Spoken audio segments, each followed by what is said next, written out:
Just shoots like a 50s B movie in black and white. It's just like it's weird now. I don't know what to do with my body. I feel like. Welcome. We have a new format. Man, we need a way to start this one. It's like, start what? And like some dude's in the back. He's like, hey, what are you guys working on? He's like, oh, we're working on Mortal Kombat. What? Mortal Kombat!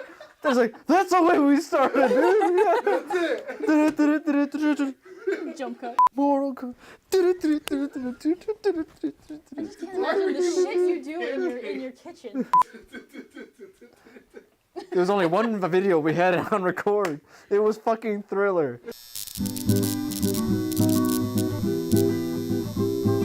Hello, welcome to a brand new episode of the Exit Only Theater podcast. I'm JP Lee, and with me is... I am Adrian Alderette. We're a little And as you can see, we lost our seats. We have nowhere to go now. So we're actually going to try a new format. There's a new look to the studio. Hope you guys like it. Gives us a little chance to move around a little more, which might look really awkward the first couple episodes. Hey, I'm digging it. I'm not an actor in any way, so I don't really know how to move my body the right way. So that's going to be an interesting... just like it makes me be more dramatic. Dramatic turn. Dramatic turn. Just like it looked like your elbow almost missed the table. You're like, oh, how's it going? My elbow never misses the table. Well, to get to the topic at hand. Speaking of dramatic turns. Last week was the 80th Annual Academy Awards, and we figured we'd give a couple days to mull it over before we give our official review episode. Mm-hmm. And now it's been a couple days, so let's launch into sort of our best moments, least favorite things kind of news related about the Oscars themselves. So we'll kind of just jump into it. First thing I wanted to talk about was, did Spotlight deserve Best Picture? Because it was the first film since 1953 to only win one other award before it won the big prize. So I don't really know what to take from that. The way I see it is that based on the awards it won, Best Original Screenplay, Best Picture. To me, what it tells me is that the Academy found that story was just more compelling than the other, and more probably best executed in the style that it was trying to go after than the other films.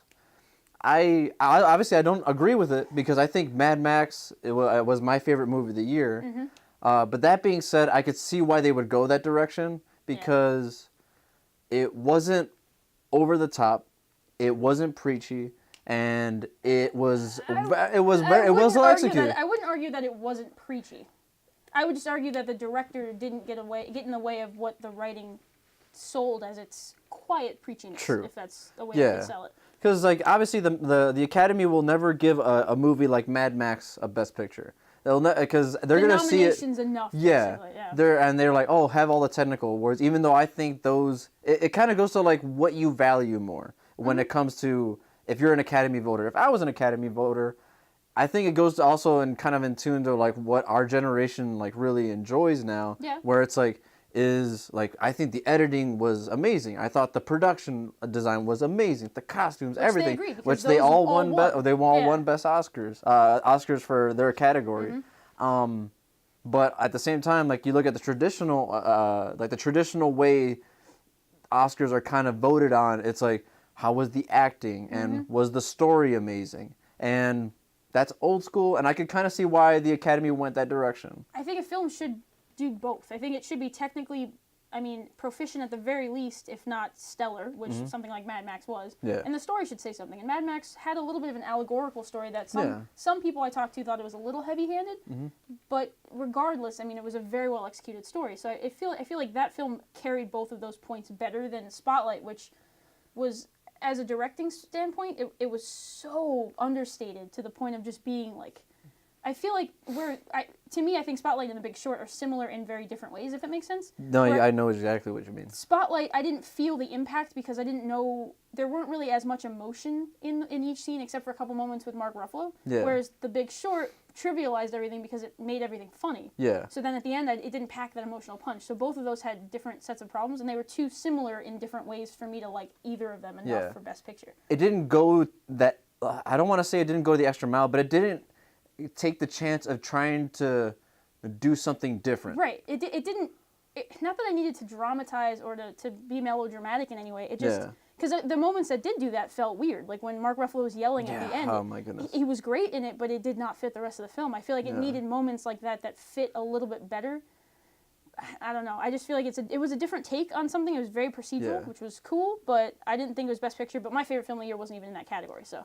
Inside Out was the Best Picture of the year. So I don't know if there's anything else you wanted to point out to it. That's pretty much it. All right, so we basically disagree with it, but we see why they chose it. No. Second thing I wanted to get to was which moments stood out overall from the entire ceremony. Not just categories, could have been parts from the actual broadcast. What stood out the most to me, and I know I'm probably gonna catch a lot of flack for this, was the Lady Gaga performance.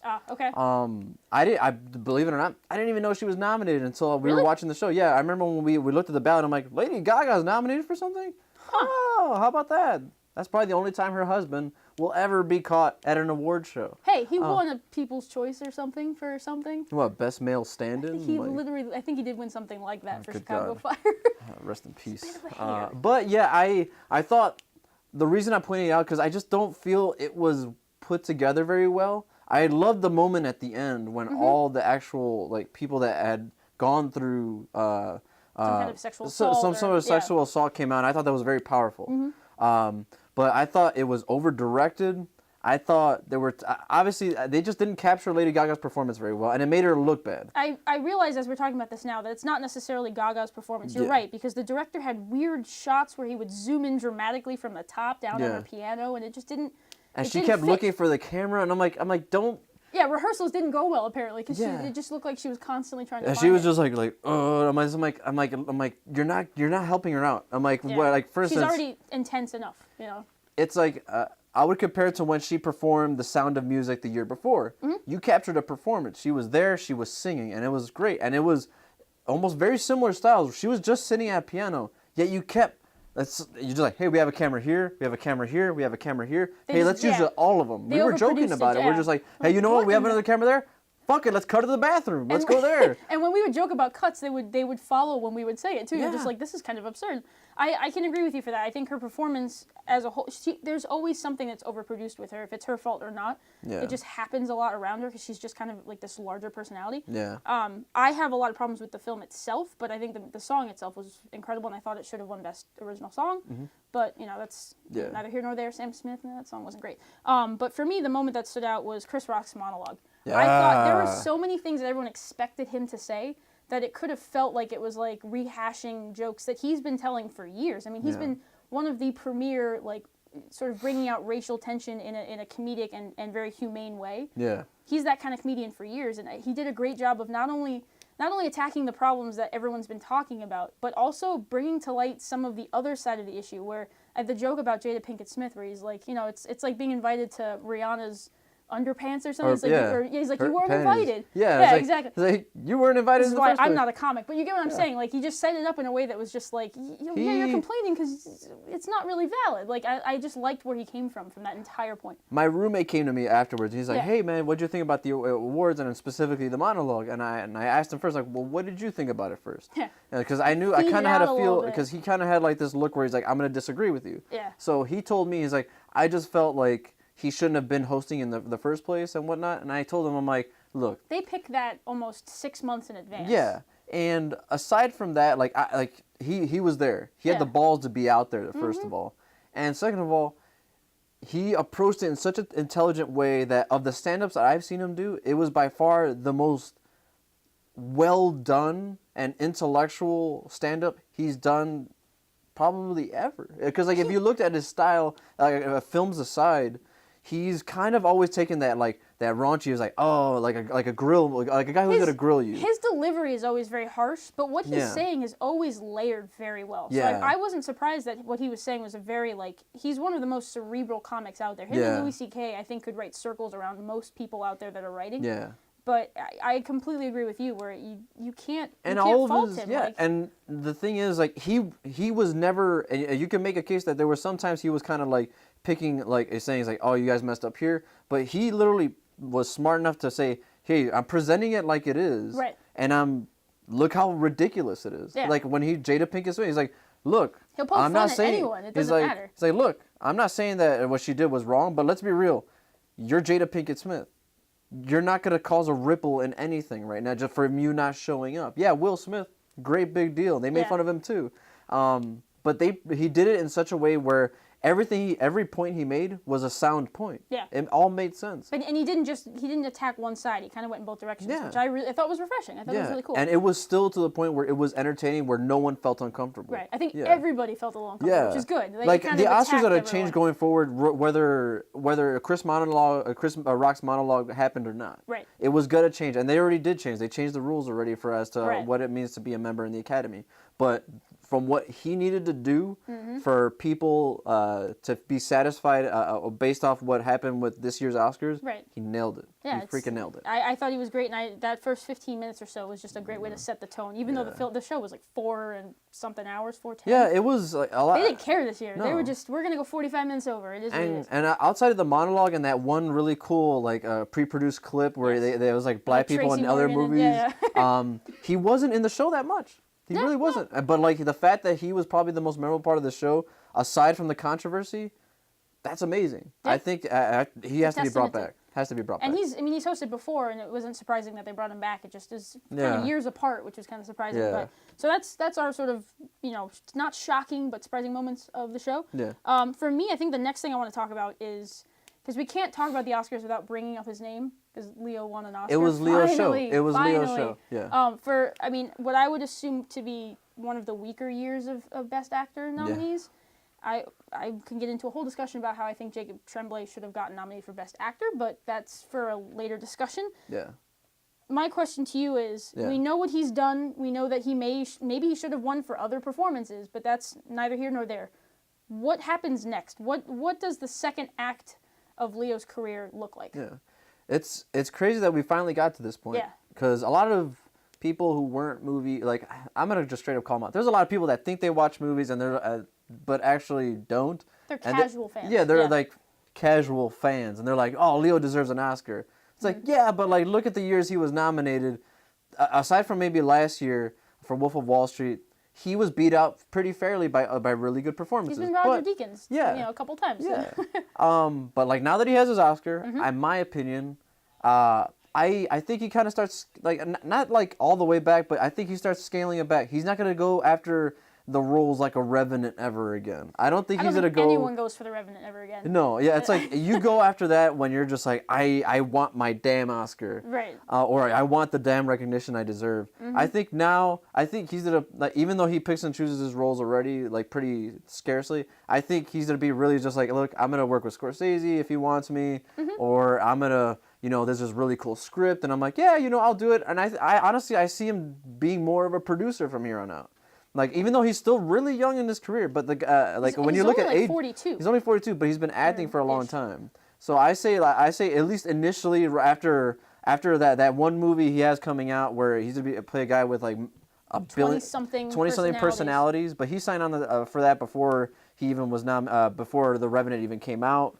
I think after this, he'll probably take a few years break, and then I think he'll kind of reevaluate and say, okay, I'll start trying hard again. But like now, he deserves a break. He deserves to kind of thaw out from the damn Revenant thing. I will give him that. But he's Leo DiCaprio. He's always on some kind of yacht with 20 supermodels. It's not like he struggles for 2 years in these really epic roles. Like when he plays these other roles, they're very dramatic and he does them perfectly. Yeah. But I mean, how much struggling does it take to be the guy from Wolf of Wall Street? How much struggling does it take to be the guy from Catch Me If You Can? Like a lot of these roles that he's done, it's basically kind of that George Clooney vibe where it's like, oh, it's Leo as so and so. Yeah. And yes, he's changed his accent, or in The Aviator, that was demanding. But it's not like he's physically stressed to the point like he was in The Revenant. He's not a character actor to the most sense, or a crazy method. Right. He's not Daniel Day-Lewis. I mean, he's still incredibly talented, but I feel like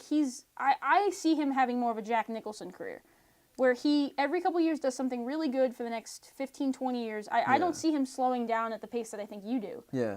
Because I feel like once he's had a taste of But you do agree that he's going to kind of take the way where he's going to be in these roles that are more, how would I say it? Like, it's hard to describe Jack Nicholson, but like when you see him like in as good as it gets or something like that, where he plays just like this guy who's just really like But that's in like 20 years. Yeah, no, I'm not saying like age like in like that specific role, but I'm saying like characters that are kind of like that in personality, where he could be kind of like George Clooney, where he shows up where he's great, but it's him just being suave, him being cool. I don't know. I just feel like he's conditioned himself since he's been acting at such a young age, and the roles he took at 17, 18 were not easy heartthrob roles except for Titanic. Like, What's Eating Gilbert Grape? Like, the roles he took, even Basketball Diaries, yeah, he was a pretty face, but it was still a stressful role. Oh, no, yeah, no doubt about it. So it's not like he was just taking that easy route. But he's been doing, like, think about it, he's been taking those hardcore roles since he was 18. I don't know, I think that wears on you I think he's seeing what, like, De Niro's been going through, and, like, the fact that, like, the last 10 years, De Niro's just been basically, like,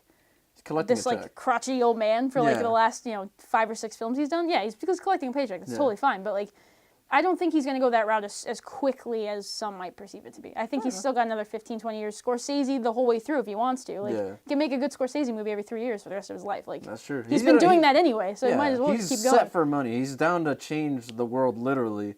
And I didn't realize The Revenant, he probably did that because of the fact that it had that relationship to nature. And he put himself through hell just to show how much beauty there was in it. I don't know, there was a lot more depth to that role than I thought. Yeah. And that's kind of how his speech started. But that's kind of, so we talked about Leo. We got that out of the way. We talked about it more than I even wanted to.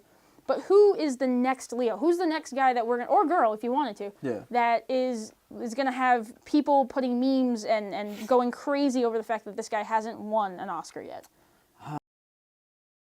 You could go back and say all your favorite actors and say, boy, this guy, this guy, or this guy. I know who you're going to pick because we talked about it already. It took a while for me to like get there, but honestly, I'm going to go ahead, off the top of my head, I want to say Johnny Depp. Okay. From an actor perspective, I want to keep it in the acting category. Adnan and Verk said the same thing. Yeah, because Johnny Depp, very similar to like Leo, but in the opposite, where how Leo was approaching his roles, where he's like, oh, I'm going to go after this really difficult role. Thing is, Johnny Depp always goes after these roles and makes them difficult. Whereas, like, you know what I mean? Yeah, a little bit.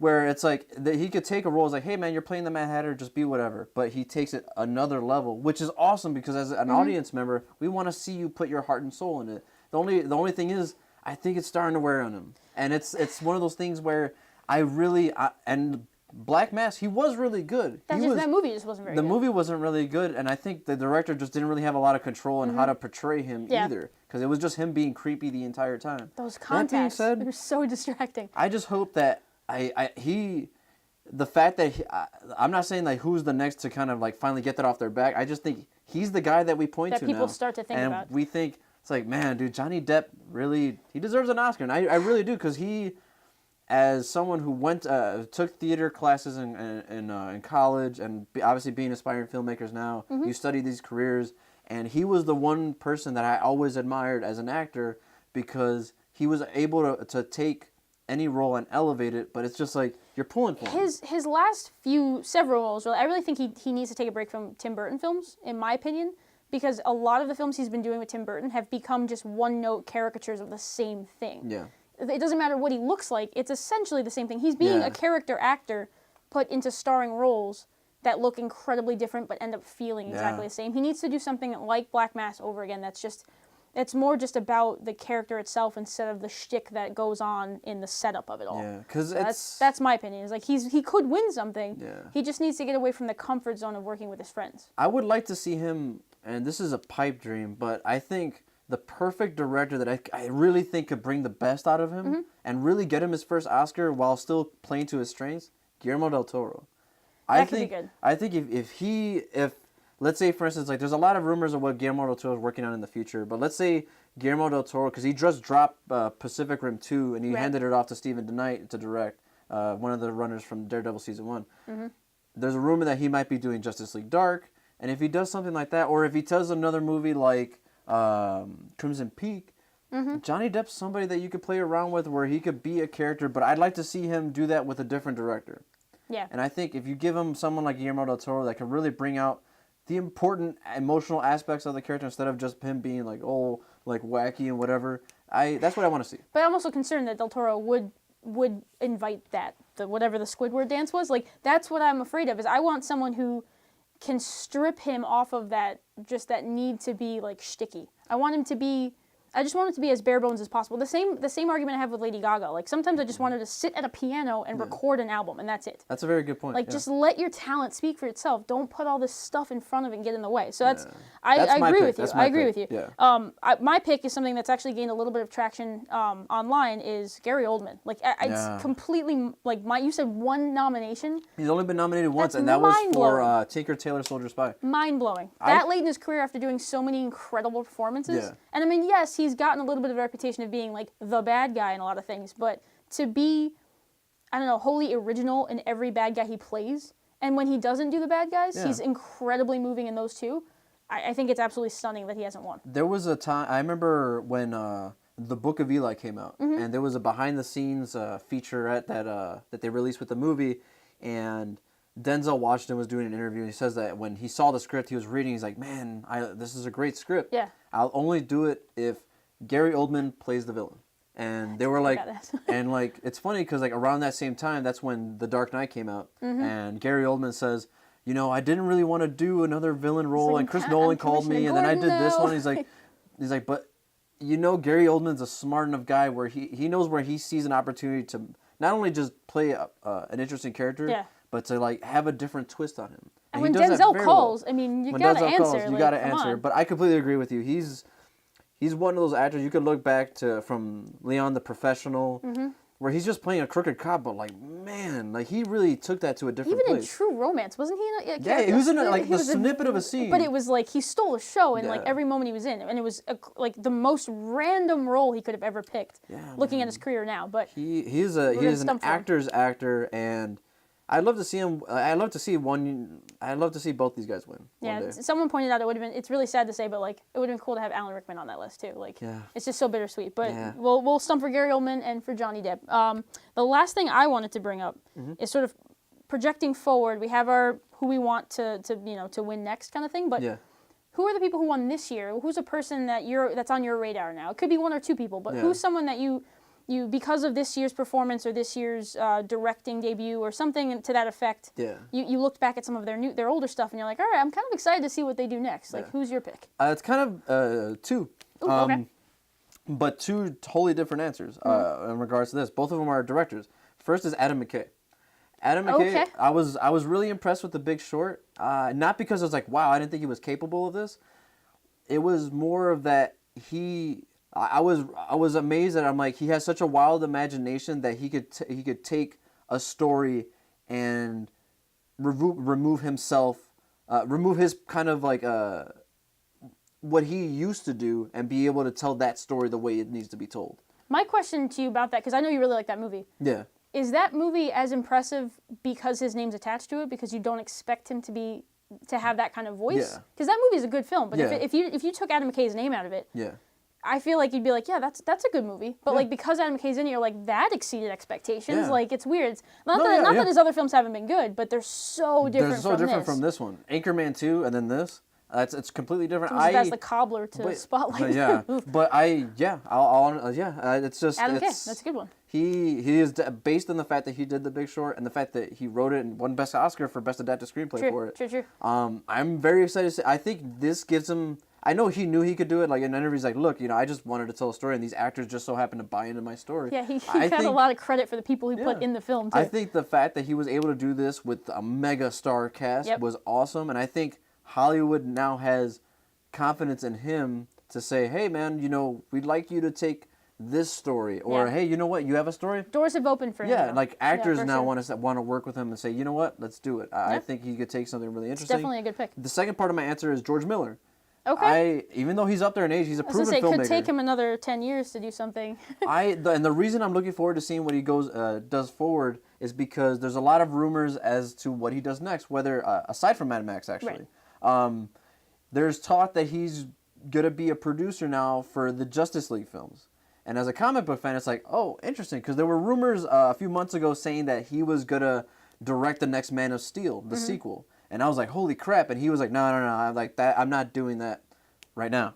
And he never said he was not going to be a part of it, because a few years ago he had his own Justice League that he was working on, and that just ended up being torn apart. But now that Zack Snyder's brought that franchise, and it looks like it's going to be moving forward, regardless of what Batman v Superman does, I'll be interested in seeing what he does as a producer to help make those films better. Because you don't just bring him on as a producer just for the hell of it. Right. You're like, no. He's going to have some kind of voice. He's going to definitely have a voice. And I think having that kind of producer role with that universe to compete against Marvel is very exciting. Yeah, I like both picks. I actually went with 2 directors as well. Nice. So my 2 are Alex Garland, who directed Ex Machina and also wrote it. Yep.